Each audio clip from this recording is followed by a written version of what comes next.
Hi everybody, welcome to our webinar on Hour of Code and some implementation and suggestions on how you might implement Hour of Code coming up this later in December. So we have with us Laura Kline from code.org, and we will be, let me see if I can find that. So we will be introducing Laura in just a moment. There's a few things I'd like to cover in addition. So we have Jonathan Corley with us from the University of Alabama, and he will be helping to moderate from YouTube over to the discussion so that Laura can see some of the questions. So if you have questions on YouTube, please go ahead and post those, and Jonathan will help to get those over to us.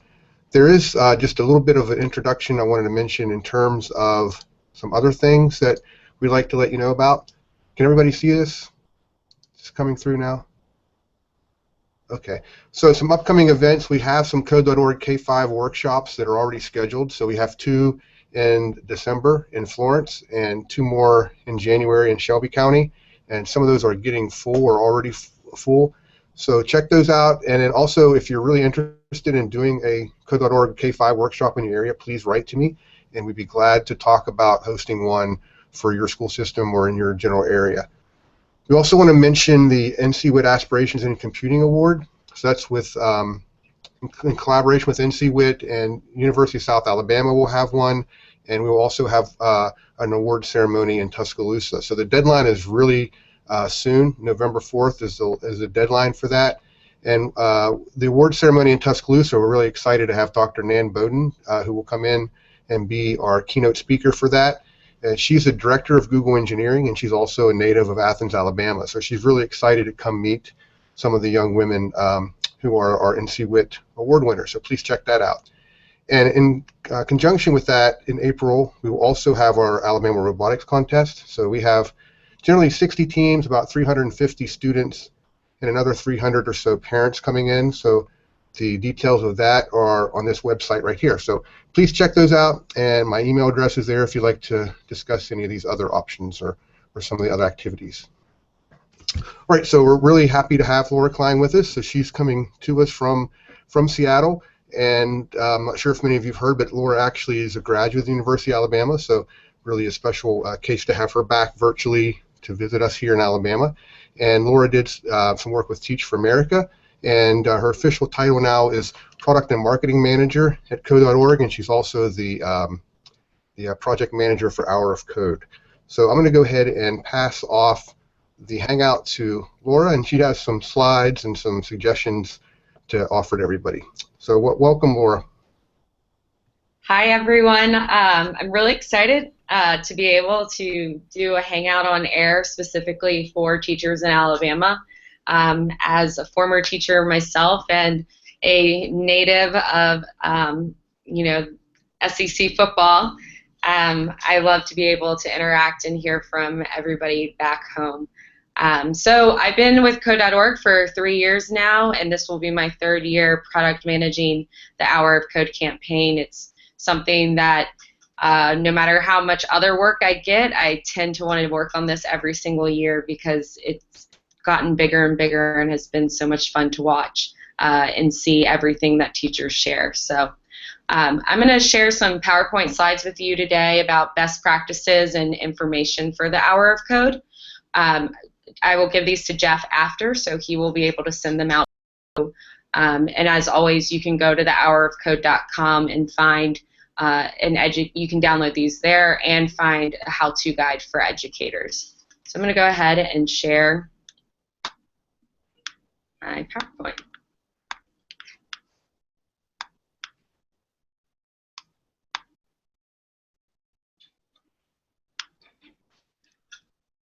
All right.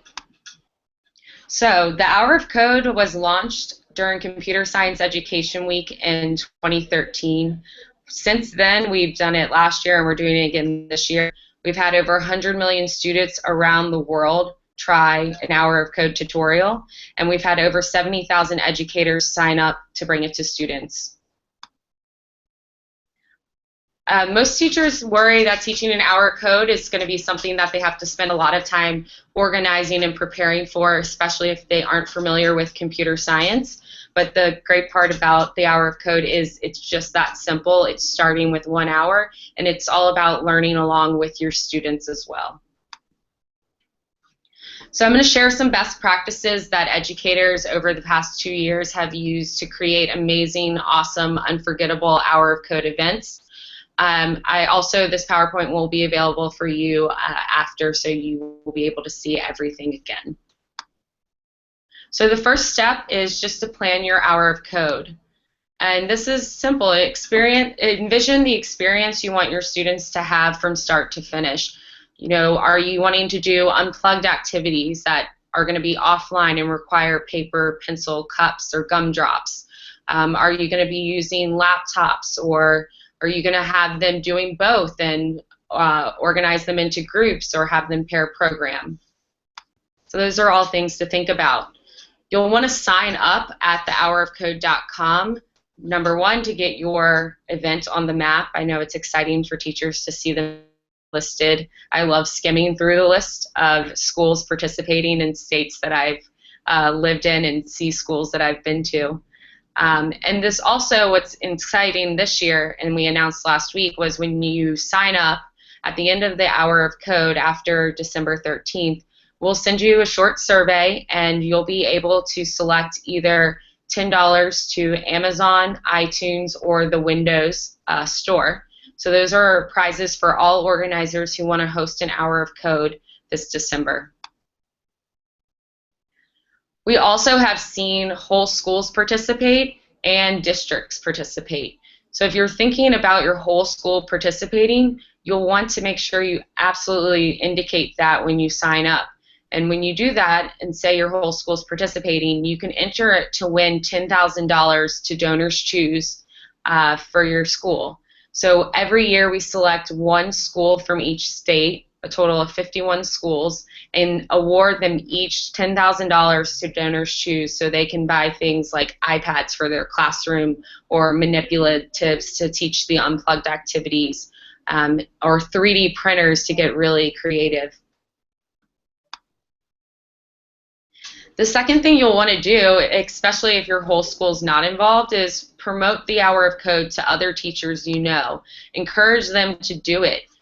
Ask your administrator if you can host a school-wide Hour of Code assembly to kick off the week, December 7th, to get students excited.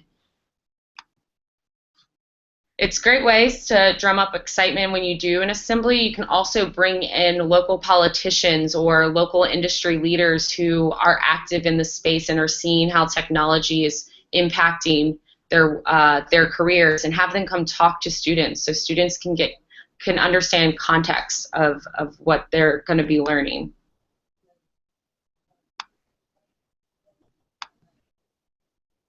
You can also decorate the school. You can print out posters from our resource page with things like President Obama, Sheryl Sandberg, Ashton Kutcher, who all have inspirational quotes, and you can hang them around your school. We also have our own countdown in the office until the Hour of Code. This is something you could do to create an ongoing sense of excitement between now and December 7th. After you sign up and after you tell other teachers about it, you'll want to start to prepare for your Hour of Code. And during this period, you'll want to go on to code.org/learn, and you can see the tutorials available. So right now, we have up all the tutorials from last year, so you can go and check them out. We had one with Disney, which incorporated Anna and Elsa from Frozen. And we also have a general one that has Angry Birds and Plants vs. Zombies. We'll be refreshing these tutorials, so even if you did this last year or the year before, we will have new tutorials from code.org, as well as all of our third-party partners like Khan Academy, Scratch, Tinker, Lightbot will all be participating.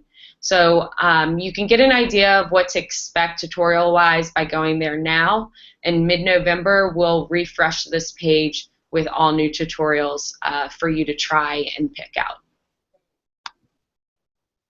You'll want to check your tech and troubleshoot it in advance. I know there's nothing more frustrating to me as a teacher is when I went to go show a PowerPoint slide and the audio didn't work or the video didn't work. So to make sure you have the and your students have the best experience, make sure you test the tutorials on the devices you plan to use that day. Also, if you don't have a device for every student, you don't need one. We actually encourage teachers to try pair programming where students can work together. It shows how computer science can be collaborative, and really, as somebody who works with engineers every day, it's the most realistic thing there is in the industry. Is engineers do work together. They aren't working alone. It is much of a team effort. Also, if you have low bandwidth, try showing the videos in front of the class so each student isn't downloading their own videos, or try doing the unplugged offline activities. Or you can rotate between the school using a laptop cart, so maybe only certain classes are working on the internet at certain times during that week. Also, there's a link to a pair programming video that you'll be able to access after this webinar, and you can see exactly what it means to pair program and how to direct your students to do that. You can pre-teach core concepts to set students up for success. So you'll notice when you go through the tutorials, a lot of them do have math or science tie-ins. And so it's great to look at those and to see what information they'll need to know before trying the tutorial, especially if it's something that you don't think you've already covered in the school year. Step 4 is to inspire your students. So you've planned the hour of code, you have signed up, you have picked your tutorial, you have told everybody about it, and now it's December 7th and you're getting ready to inspire students to start computer science.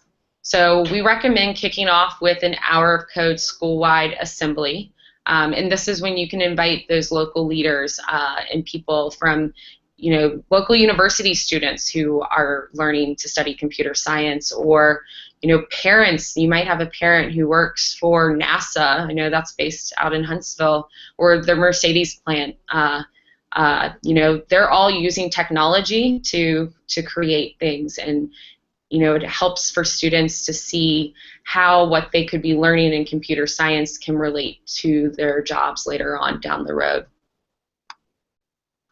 We also have a number of inspirational videos that we host on hourofcode.com and on our resource page. So we have a most schools don't teach video, which is great. It has people like Bill Gates, Jack Dorsey, who founded Twitter, Gabe Newell, who works on with the gaming company Valve, Chris Bosch, and will.i.am, all talking about technology and how it's changing the world and how it's affecting their careers and their industry.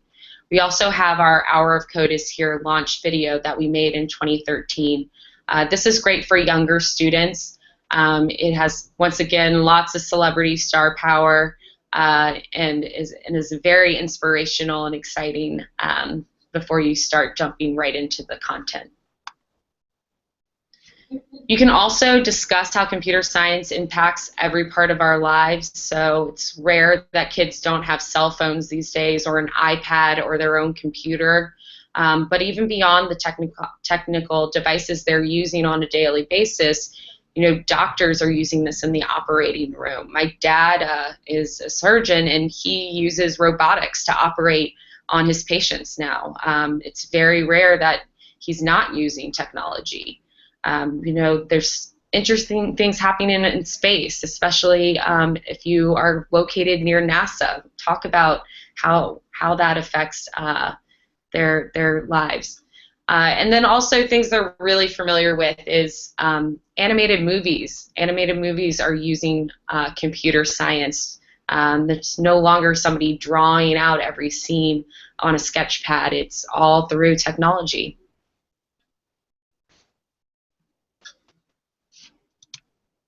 So step 5 is to start coding with your students. After you've inspired them, you've got them excited, you'll want to direct them to the tutorials. So with younger kids, you can see in this blurry picture, teachers who have smart boards will actually have students kind of do the tutorials together as a class if they don't have enough devices. You can also have them teach their peers. and direct each other. And so that can also come back in when you're pair programming. And then if you have individual devices, you can have them all programming on their own.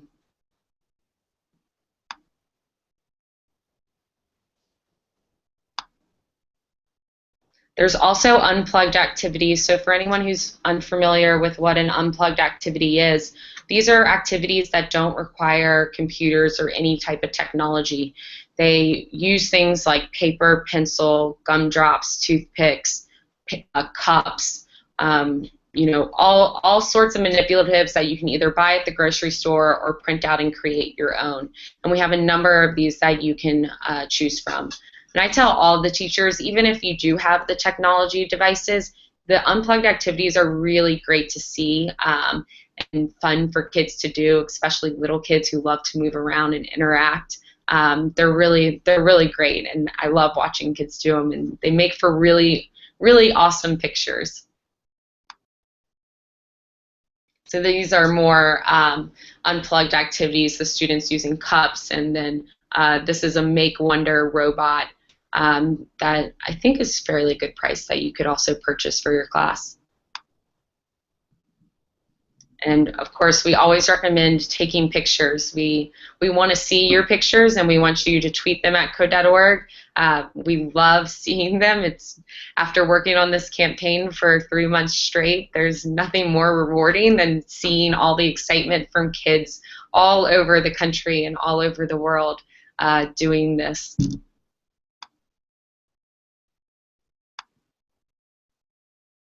This is last year. We had President Obama. We got him to learn how to code with a student from Newark Public Schools.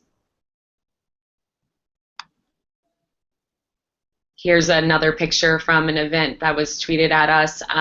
They actually had it. This was Hawaii, where they have a lot of local military bases. They came in and programmed with the students.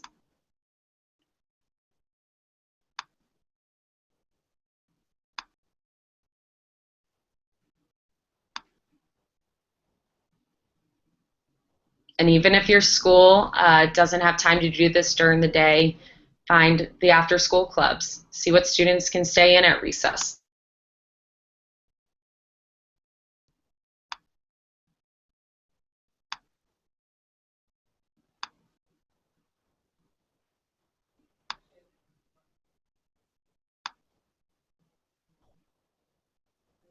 We've also seen some schools do competitions between grades or students in their class about number of lines they can code or number of hours they program, or now that we have apps where you can share and artwork, they'll print it out and they hang it everywhere.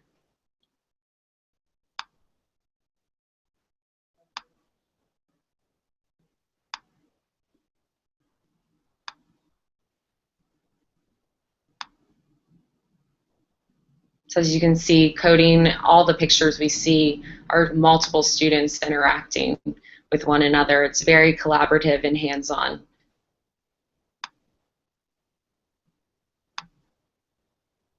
So then after you code with your students, we encourage you to celebrate, and this is what we love to see the most. Any type of pictures that you can send to us. We clearly keep all of these. We have Hour of Code certificates that you can print out with your students' names on them, so they can take them home and share them with their students. You know, this is all them working. We've seen teachers create walls of honor and add their students' certificates up there. This is one with superstars and $10,000. So yeah, that's it. Those are the six steps. It's pretty easy, and sign up. Encourage other teachers or your whole school to do it. Choose which tutorials you're going to do, whether it's unplugged or online or both. Inspire your students. Think about who's local in your community that can come in and talk to your students and tell them why studying this is important. and then enjoy coding and celebrating during the week of the Hour of Code with your students. And as always, hashtag everything Hour of Code so we can share it and feature it in our next year's best practice slides for other teachers to see.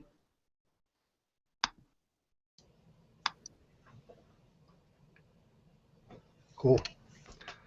Oh, thanks, Laura. So I think there's a few questions that were coming in off to the right. Like one of them was, do we have to do the event during the prescribed week, or can we do it a week later, or even in January? Is there like a time limit, or what's the time frame for doing it? So you can do the Hour of Code tutorials before the week or after the week, and pretty much all year round they stay up. We know that some students have exams during that week, so we've seen teachers doing them the week before, 2 weeks before. If you're concerned because you're applying for the $10,000 hardware prize, we just suggest that on the application, if you're not doing it during the 7th through the 13th, to just let us know when your whole school is participating. So there's no specific day or time or week. We just love to pick one since it's Computer Science Education Week. Sure. Okay. So Leslie asked, would you explain what constitutes school-wide participation? Every student or just most students? So school-wide participation, we like to see generally every class of student participating, whether that's the computer lab teacher taking the students to teach, so some technology teachers at the school see all the students in the school, so they'll pick during that week to do the Hour of Code activity during that class time. Some teachers are all participating and banding together, or some teachers know they go to the computer lab on X day during the week. So we do mean every student. We don't tally them up, but we like to see a plan that you're going to put in place that encourages the chance for every student to code. Okay. So another question that came up is, what are suggestions that could help make parents aware? Are there any creative things that you've heard from in past years where teachers really kind of got the parents involved, or even helped follow up with like one of their kids' passions and new kind of interest in this? Yeah, so the most generic thing we have on hourofcode.com is a letter you can send home to parents to let them know that you're doing the Hour of Code and what it is. We've seen teachers invite parents to come into their classroom, especially if they have a lack of laptops or devices. I've seen teachers invite in parents to bring in their phone or their iPad or their laptop so they can maximize the number of kids doing it, and to have them pair programming together, and so they're learning together. It's also great, when kids see adults also learning. I think they get just as inspired. Other things we've seen, it is around Christmas time, so I've seen teachers use the Christmas party that the parents were coming to have a coding party with their class, and all sorts of things. So you mentioned the concept of unplugged activities. Is there anything that teachers should try to do before their actual event to prepare for that? And I mean, it seems like it might be a good way to have a backup plan in case anything with the tech goes wrong. But what are some of the things that need to be done to anticipate that or be ready for it? Yeah, it's definitely a good idea to have an unplugged activity planned in case the devices crash or there's a winter storm and the internet's not working. And most of the activities require really easy supplies, from cups to pencils to paper. I think the most intricate one I saw involved gumdrops and toothpicks, or planting a plant would be one that would require a lot more prep before time. But I would just generally read the lesson plan like you would with any other one, and print out the handouts and cut out the shapes if your kids are younger. Make sure you have scissors if you're going to have them cut it out themselves. If you want to reuse the same manipulatives over 5 classes, maybe consider laminating the pieces if you're using paper, so they'll be durable and not ripped to shreds by the end of the day. But it's generally like preparing for any other lesson plan how you would beforehand. Have you heard any recommendations or suggestions about like the sweet spot for the size of an activity? So, doing this with hundreds of kids, some do that, but is it better to have a smaller group, or do you have any feedback or heard anything about a good size for doing an activity? I think if you're doing the unplugged activities, and it depends on how many adults you have, some teachers, when they're doing, one teacher who's usually spearheading this out of school will encourage a school-wide assembly, and she'll have her class model how to do one of the unplugged activities on stage. Kids love that because then they feel like they're in the spotlight and they're teaching the whole school how to do computer science.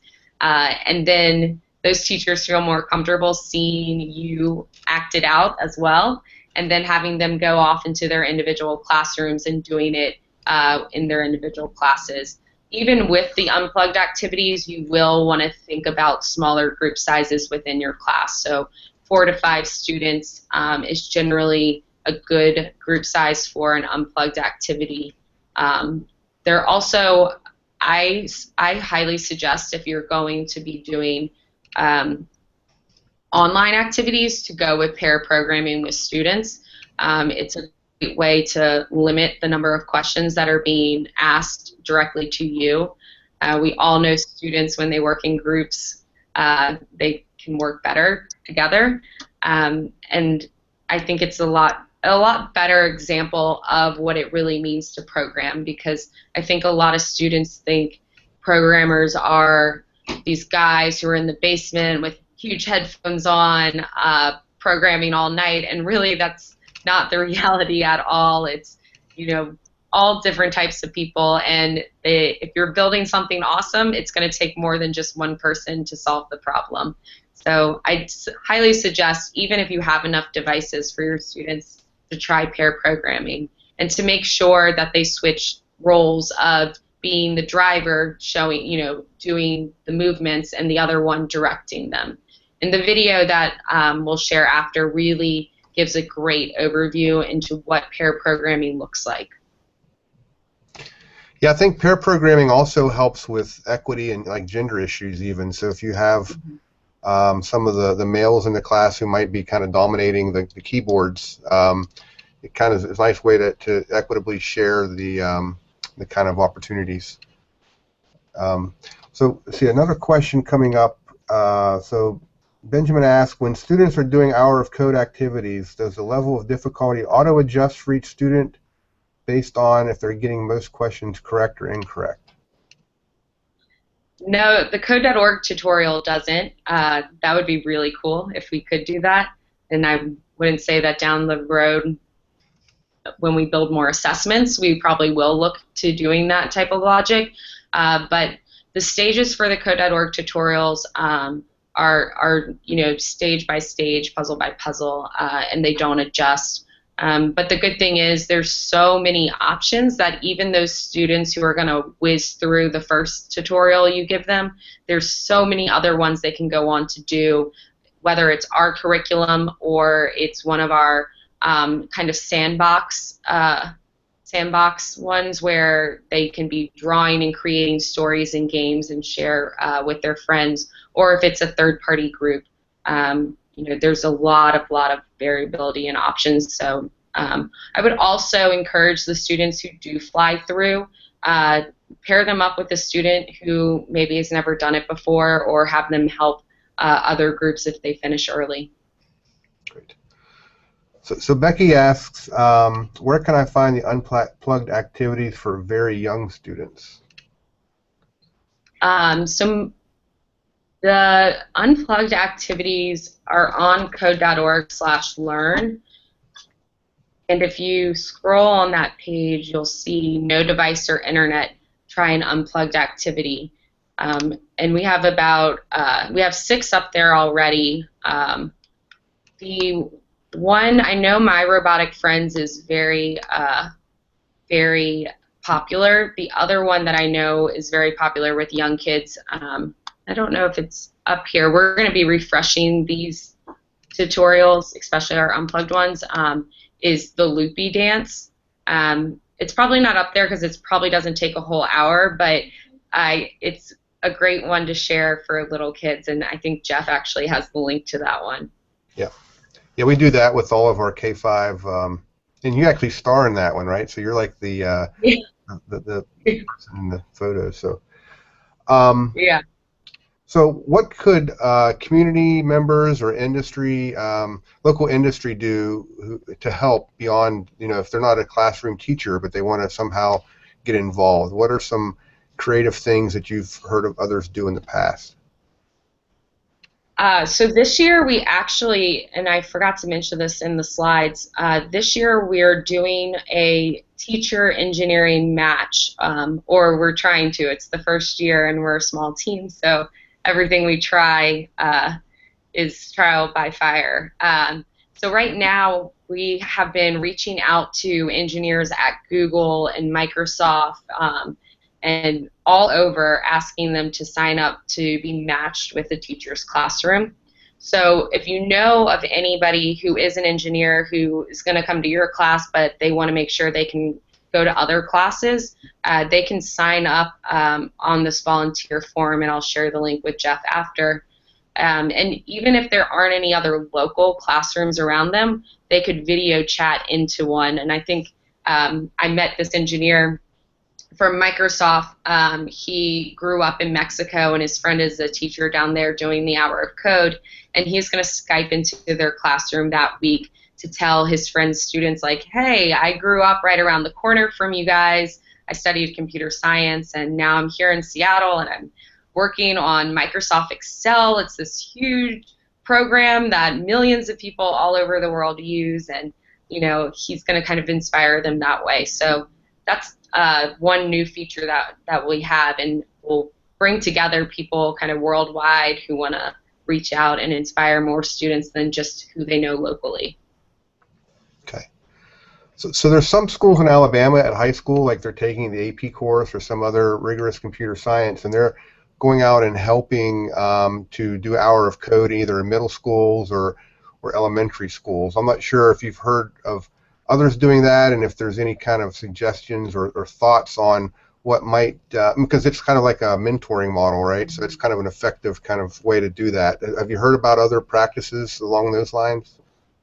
No, that actually is a really good point. A lot of high school students or university students can go help teachers who aren't maybe as tech savvy or comfortable with technology, or just kind of want another body in the room to monitor what the students are doing that day.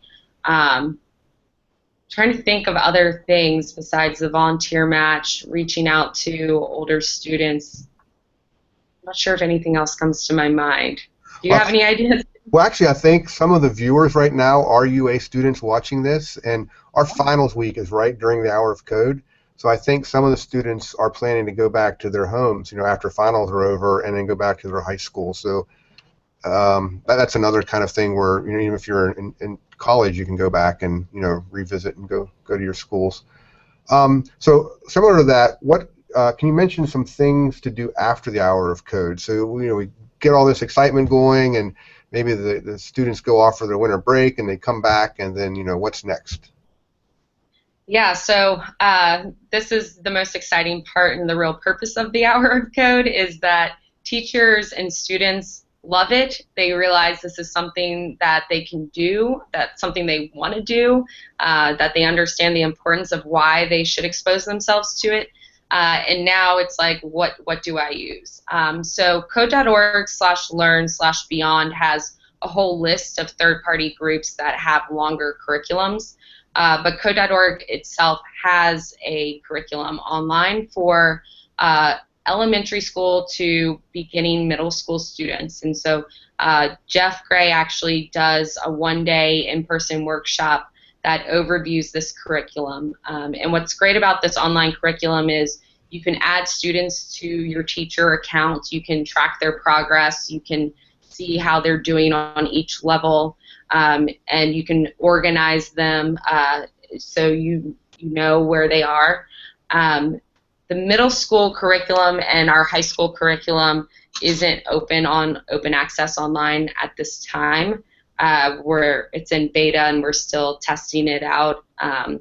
But we do have resources, courses 1, 2, 3, and 4, which is almost 100 hours worth of curriculum that you could do with your students starting in January after the Hour of Code, or before then because it's available now. And if you want that extra guidance on how to use the dashboard and strategies for teaching it longer term, you can attend one of these CS professional developments. Great. Yeah, so the Code.org K-5 workshops will be trying to sign and line up a bunch of those in the spring. So please write to us if you'd like to do those. We'd love to come to your community and do those. We have you get a textbook, you get a swag bag, we provide lunch. I think the only thing we don't provide is stipends, or we don't cover the cost of subs. But it's free PD to your school system, and it's some of like the best like reviews I've ever got of any kind of PD that I've done. The teachers really are excited and enjoy the content that Code.org's provided. And even at the high school level, we have 50 teachers. If you're in high school, I think there's a few who aren't in our program. We're working with CS Principals, the new college board exam, which actually counts as a math elective here in Alabama.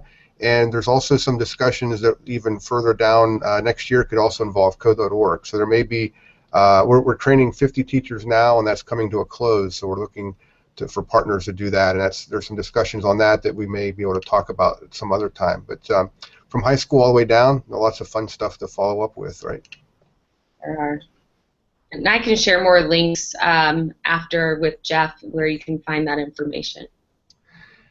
So I know the question will come out, where can we get the slides? So Laura, can we get access to those, or what do you suggest is the best way to share those out? On hourofcode.com/how-2, the slides are linked on that page. So I overview the 6 steps, and then under other resources, you can download the slides. You can also download a template lesson plan there, which basically goes into even more in-depth, step-by-step what to do that day, ideas on what to say and how to present things. And all of these I will follow up right after with links for Jeff, so he can send them right out. Excellent. So I don't see any other questions coming in. I don't know, Jonathan, do you see anything coming through on YouTube? Nope, not seeing anything just yet. Okay. Well, I don't know, Laura, do you have any final words of encouragement or things you'd like to share? We'll go ahead and wrap it up. Nothing too life-changing, except I guess Roll Tide. Yeah, Roll Tide. I don't know if we have any Auburn fans on here, so we'll see how that turns out. And then, is there any way we could find out later how many? I think we had 18,000 in Alabama from Alabama IP addresses. Can we get that information later on? We hope to triple it, right? So we want to really knock it out. So. Yeah, I always look at Alabama's stats. We use Google Analytics to track the participation on the online tutorials, as well as send out a survey, so we can definitely share that with the state. Okay. One other thing I wanted to mention for those of you in K-5, all of those teachers who come to our workshops, there's almost 700 now. We have a community of practice, so there is a discussion forum that we have going. So we'll have teachers maybe from Huntsville sharing something that a teacher in Mobile will use, and vice versa. So if you're out there in K-5 and you haven't been to any of our workshops yet, please come on over and talk to us about that, and we'll hook you right into our community of practice where you can interact with other teachers throughout the state. And so we hope to keep doing those kind of things and keep everybody in touch rather than just having a bunch of kind of solo, isolated activities. Yeah, that's excellent. Jeff has probably worked with over 800 teachers in Alabama who are all teaching this stuff and who can really give you an idea of what it means firsthand to bring it to your classroom. It's fun. I was, talking with Laura beforehand, and I could like quit my job as a university professor and just go teach these workshops all day because it's a lot of fun. I mean, we'll see teachers who actually act like they're students. Like we can't pull them away from the keyboard once they start doing the puzzles and having fun. So, and sometimes teachers will like clap for themselves or get all excited, like their students would. So, always exciting and fun stuff. So, Laura, thanks so much for coming on with us, and we'll certainly keep in touch and look forward to hearing some more things that you all are planning for us in the future. That's right, and mid-November we will be releasing new tutorials, so you can see what we have up there now, but mid-November, if you sign up, you'll definitely get an email from us letting you know they are available. Cool. Yeah, can't wait. That'll be fun. All right, well, thanks, Laura, thanks, Jonathan, and thanks to everyone who joined us, and we'll keep in touch. We'll send an email out with some of those links and also the archive for if you have colleagues who couldn't make it. So thanks again, everybody, and we'll talk to you later. Bye-bye.